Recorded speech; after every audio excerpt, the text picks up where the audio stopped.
بسم اللہ الرحمن الرحیم نحمدہ ونصلی علی رسولہ الکریم اما بعد فاعوذ باللہ من الشیطان الرجیم بسم اللہ الرحمن الرحیم۔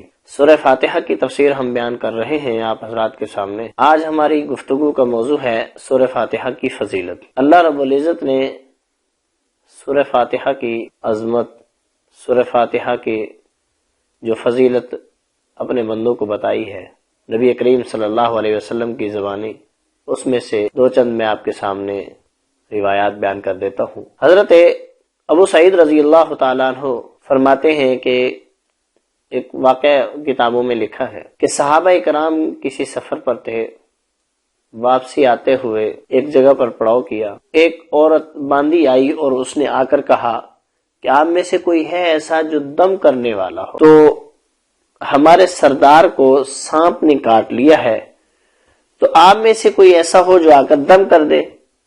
ایک صحابی نے عرض کیا، فرمایا میں کر سکتا ہوں۔ باقی صحابہ فرماتے ہیں ہم بڑے پریشان تھے کہ انہوں نے کیسے حامی بھر لی کہ یہ دم کر سکتے ہیں۔ تو واپسی آئے، بات پوچھی، انہوں نے کہا کہ میں نے سورہ فاتحہ پڑھی ہے، ان کو دم کیا، وہ ٹھیک ہو گئے۔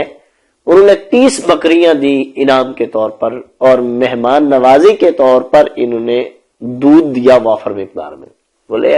لیکن یہاں یہ بات یاد رکھیں، صحابہ کرام کے مزاج میں احتیاط، بہت زیادہ احتیاط فرماتے تھے، شریعت کے معاملے میں بہت احتیاط فرماتے تھے۔ انہوں نے کہا 30 بکریوں کا جو معاملہ ہے یہ اللہ کے رسول صلی اللہ علیہ وسلم کے سامنے رکھیں گے، آپ اجازت دے دیں گے تو ہم ان کو یوز کر لیں گے، نہیں تو نہیں کریں گے۔ البتہ دودھ کی جہاں تک بات ہے تو ان لوگوں نے اس بستی کے لوگوں کو، ان قبیلے کے لوگوں کو کہا تھا کہ ہماری میزبانی کرو، ہم مسافر ہیں، تو انہوں نے انکار کر دیا تھا۔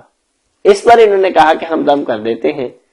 وہ سردار کو سورہ فاتحہ پڑھ کر صحابی نے دم کیا، وہ ٹھیک ہو گئے۔ تو اس نبی کریم صلی اللہ علیہ وسلم کو جب اس واقعے کی خبر ہوئی، آپ نے ایک تو 30 بکریوں کی اجازت مرحمت فرما دی کہ آپ لوگوں کے لیے اجازت ہے، جائز ہے۔ اور دوسرا، اس سے یہ بھی پتہ چل گیا کہ سورہ فاتحہ میں اللہ رب العزت نے شفا رکھی ہے، اور جیسے حضرت ابو سعید سے یہ واقعہ پہلے بھی نقل کر چکے ہیں کہ اس میں ہر زہر سے شفا ہے، یعنی ہر قسم کی بیماری سے سورہ فاتحہ کے اندر شفا موجود ہے۔ ایک تو یہ ہے، یہ صحابی فرماتے ہیں۔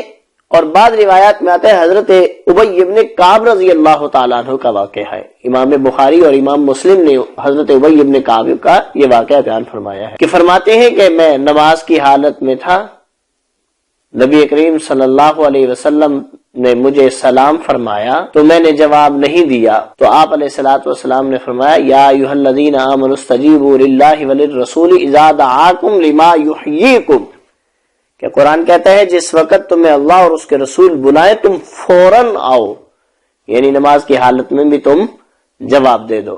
فرمایا میں مسجد میں تھا، اسی حالت میں نبی کریم صلی اللہ علیہ وسلم نے فرمایا میں مسجد سے نکلنے سے پہلے تمہیں ایک بڑی صورت کے بارے میں بتاؤں گا۔ تو مسجد میں رہے، جب جانے لگے صحابی فرماتے ہیں میرے ہاتھ پکڑا ہوا ہے نبی کریم صلی اللہ علیہ وسلم نے، میں مسجد سے نکلتے ہوئے میں نے اپنی سپیڈ کم کر دی، میں نے عرض کیا یا رسول اللہ آپ نے سورت کے بارے میں بتانا تھا۔